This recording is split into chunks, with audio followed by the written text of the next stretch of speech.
Okay, today we'll be talking about the nervous system in our body and the different organization and structures, as well as receptors, all kinds of things. So we have our nervous system.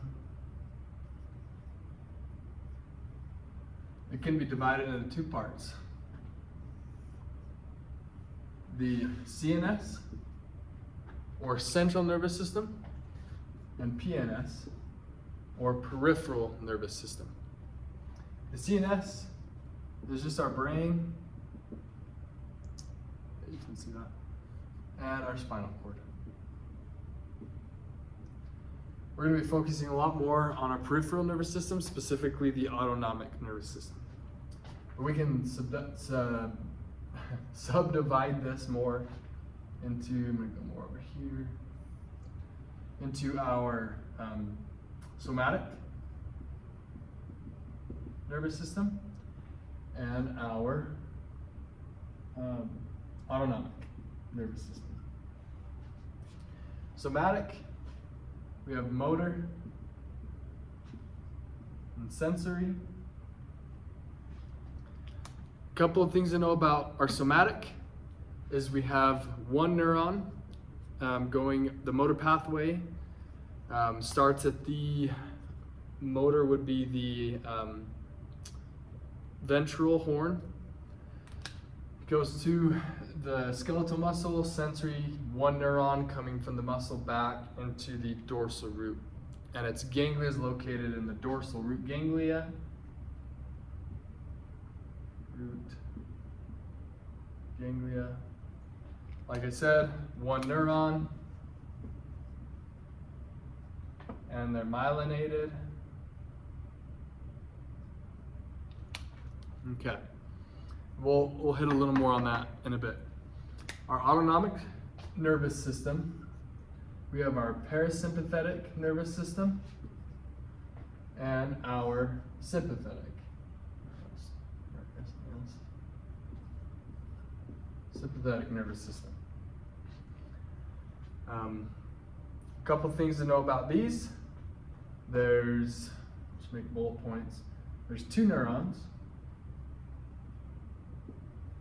Our pre-ganglionic neuron is myelinated,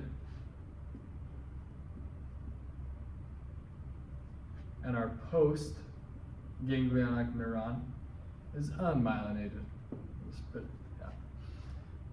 And I'm going to erase that now. We're going to go into a little bit of specifics. In our parasympathetic nervous system, I'm going to erase all this too.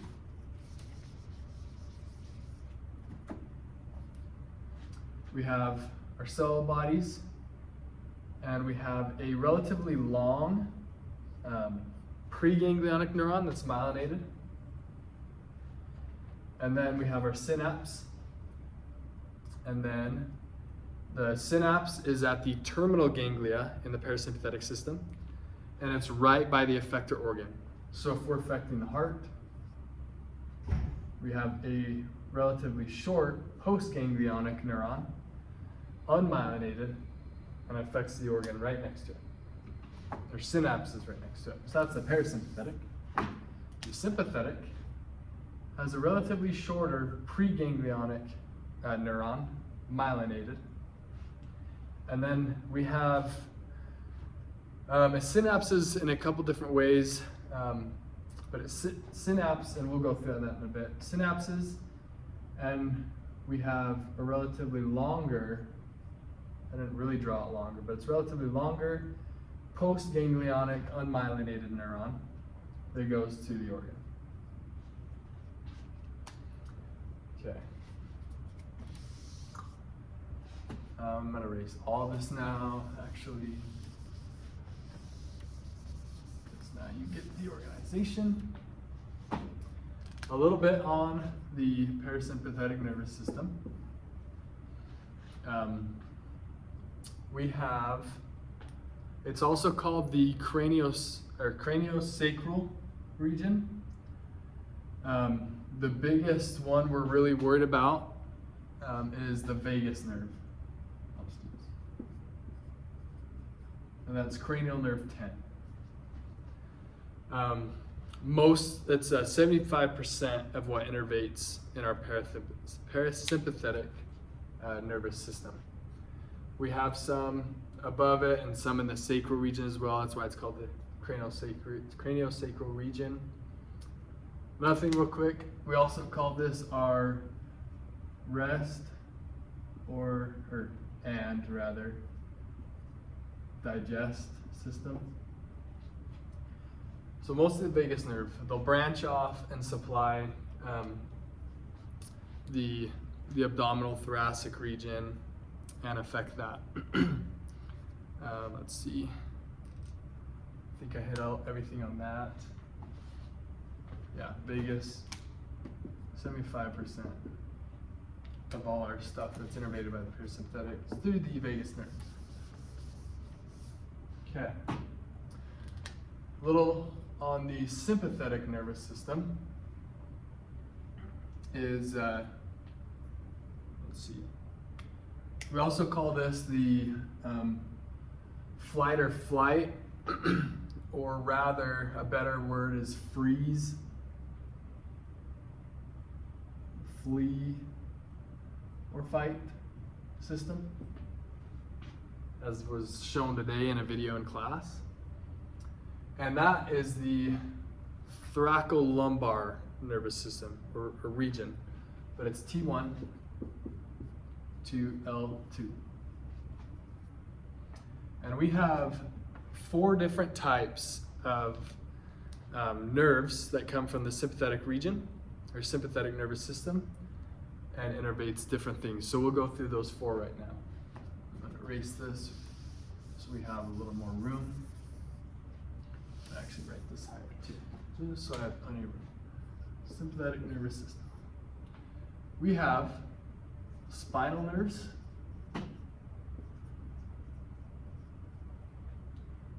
give a little room. We have sympathetic nerves.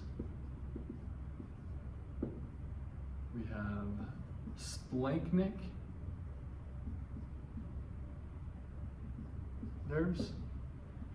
And we have kind of an outlier. We have a nerve that goes to the adrenal medulla. So nerve to the adrenal, I'll just put AM, adrenal medulla.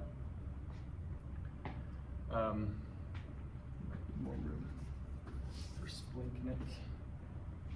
I think it's actually called the greater splanchnic nerve. Could be wrong, but nerve to the adrenal medulla. Okay, so to go through this, spinal nerves are found all throughout the region, so T1 through L2.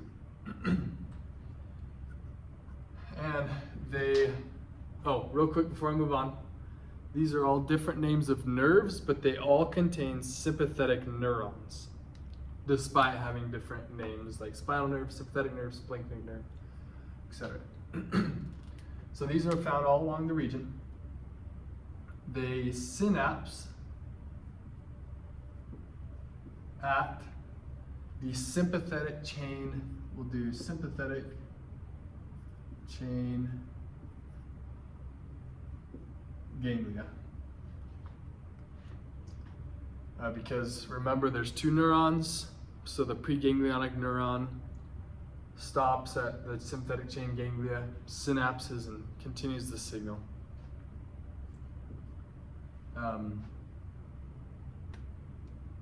Shoot, my mind went blank. Hold on.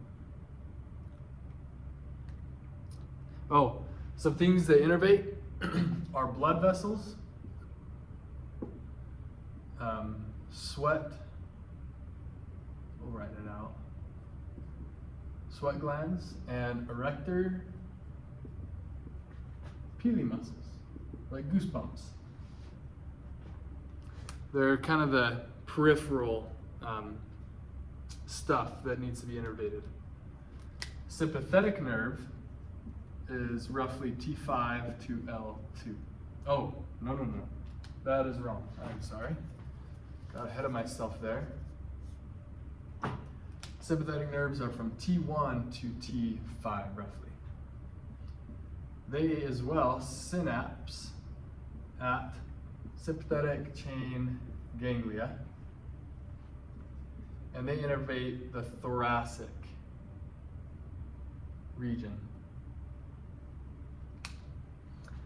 Anything above the diaphragm, that's super low. Above the diaphragm, lungs, heart, different things, sympathetic nerves. Make sure I didn't miss anything on that real quick. Yeah. Okay. So splanchnic nerves are our last one, or not last one, another one. They are roughly T5 to L2. They do a little different. They do not synapse at the sympathetic chain ganglia. They synapse at what is called the collateral ganglia.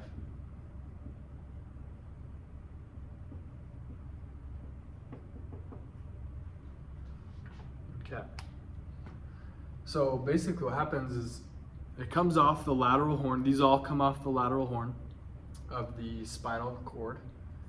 Goes through the sympathetic chain ganglia, does not synapse, and goes to the collateral ganglia. And that's just a clump where they can synapse and continue that signal. I have another one on that. Oh yeah, what region? They innervate the abdominal region. So diaphragm and below. The nerve that goes to your adrenal medulla is kind of an outlier, it's a little different. It's actually one neuron, still myelinated, and it goes through the sympathetic chain ganglia, does not synapse, through the collateral ganglia, does not synapse, and finally affects, so like I said, one neuron affects the adrenal medulla. So that's a little different. Yep, okay. So that's pretty much the structure and where they synapse, what they do. That's the general information there. We'll regroup talking about the receptors and how they send signals and stuff. Okay, now we'll move on to the types of neurotransmitters as well as the receptors that are found within each pathway. We're going to circle back to somatic real quick. Somatic. So we have a neuron, goes to skeletal muscle, and the somatic pathway is, or the neuron is a cholinergic neuron, which means it releases acetylcholine, ACH. And on skeletal muscle, it has a cholinergic receptor, which is N1 or nicotinic 1. Nicotinic receptor meaning nicotine can bind to it. And so we have acetylcholine that will bind. This is also an ionotropic receptor, meaning when acetylcholine binds, it will let an ion through, which in skeletal muscle will be calcium.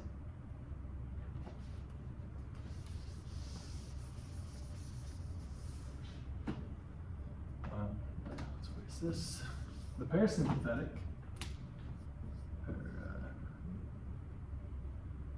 sympathetic nervous system. So we have our body. Remember, it's a long preganglionic, myelinated. And then we have our short little postganglionic neuron. I'm actually going to write it a little longer so I can fit a word in there. Can you still see that? Yep. And then we'll have our effector, which will be smooth muscle, do a little box, cardiac muscle, and glands. Going back to the term cholinergic, this is cholinergic neuron, and this has a cholinergic receptor, meaning it'll take ACH, acetylcholine, which is released here. ACH. And this is our N2 or nicotinic 2 receptor. So that's at the first, or the synapse between the pre and post ganglion, or ganglionic neuron. The post is also cholinergic, and it'll receive or release acetylcholine as well. But there's something a little different about the receptors in our parasympathetic system. The receptors are what's called muscarinic receptors. So we got M1, M2, M3, M4, M5. Those are all the different type of receptors. Muscarinic receptors. Still cholinergic receptors. Okay. So it's that.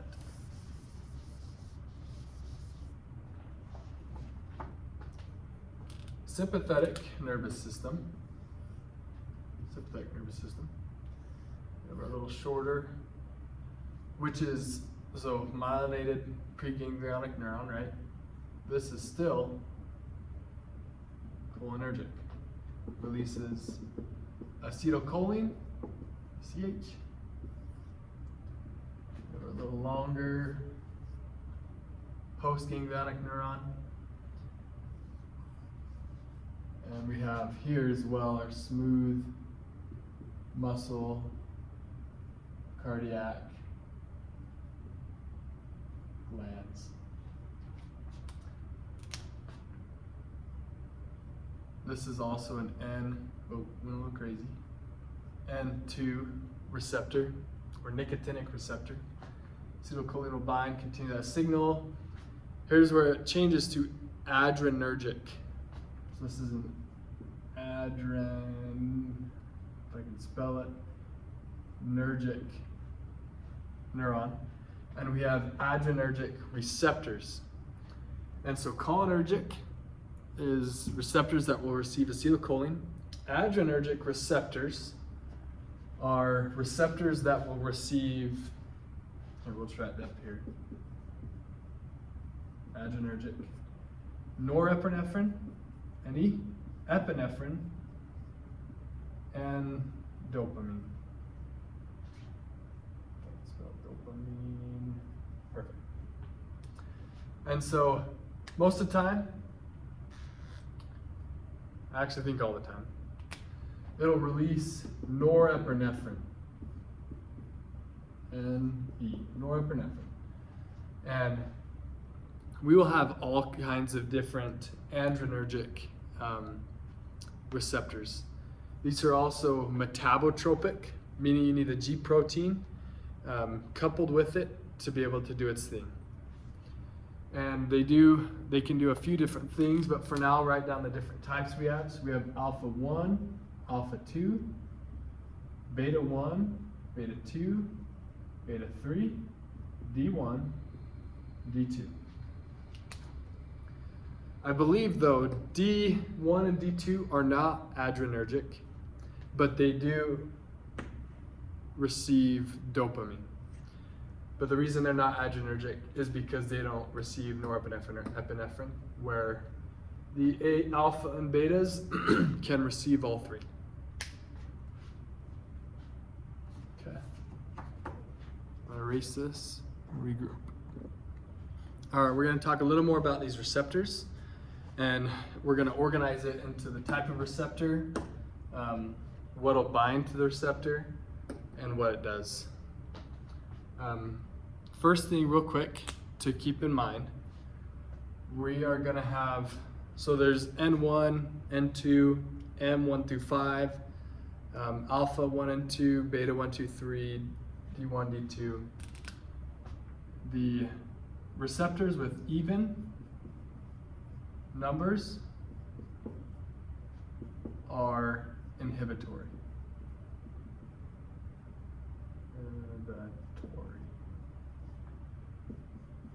with odd numbers like alpha 1, beta 1 and 3, muscarinic 1, 3, 5 is excitatory. Okay. I'm actually going to erase that now so I have more room for our little organization. And so receptor types, we have N1, N2, M, we'll do M odd, 1 through 5, M even, 2 and 4, alpha, well that's a 2, alpha 1, alpha 2, yeah, I'm gonna write these smaller. Sorry, more time wasted. I'm just gonna run out of room. And 1, 2, M odd, M even, alpha 1, alpha 2, beta 1, beta 2, beta 3, D1, D2. That's the receptor types. These are nicotinic, these are muscarinic. These 4 are, I'm out of the pic, that's okay. These 4 are cholinergic. The rest of these are adrenergic, cholinergic, adrenergic. The agonist, ACH. ACH, or in the nicotinic, it could also be nicotine. M odd, ACH, M even, ACH. Oh, another thing too. These N, remember, are ionotropic. The rest of them, M down, is metabotropic or metabotropic. Okay, so in our ionotropic ones, we won't have a second messenger. But what our M odd will do, let me double check. Yep, okay. So it will affect IP3, which will increase calcium. Our M even, and remember, M odd is excitatory, so increasing calcium is excitatory. Our M evens, M2 and 4, are inhibitory, so we're going to actually decrease cyclic AMP.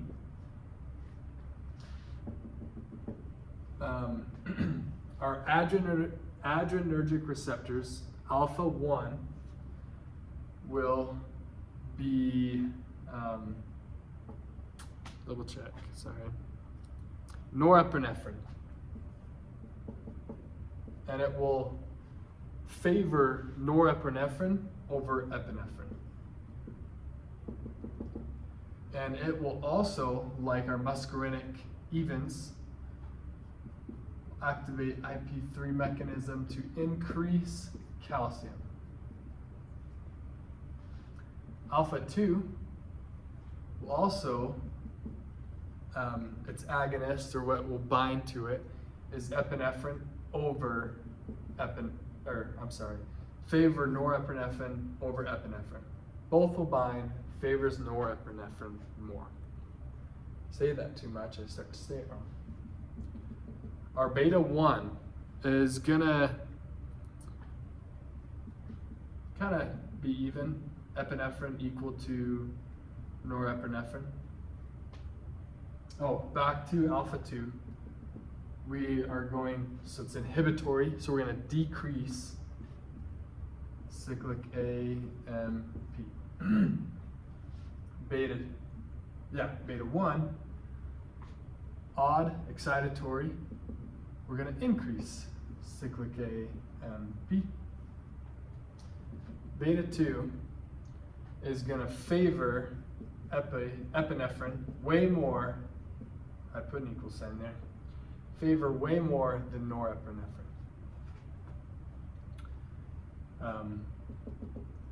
It is inhibitory, but the mechanism we would need it for would increase cyclic AMP.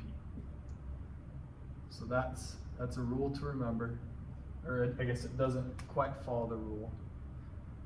It does, but it's just weird. So for example, in our lungs, we have beta 2 receptors. And if they're constricting and we need them to open, constricting, you would decrease cyclic AMP. But if we need them to open, beta 2 receptors, its inhibitory response is to open. So we send epinephrine, it'll raise cyclic AMP and open the bronchioles. Beta 3 will favor norepinephrine over epinephrine. And beta 3 is excitatory, it'll raise cyclic AMP. Our dopamines, D1 and D2, all that works is dopamine. If you want to write dope on there.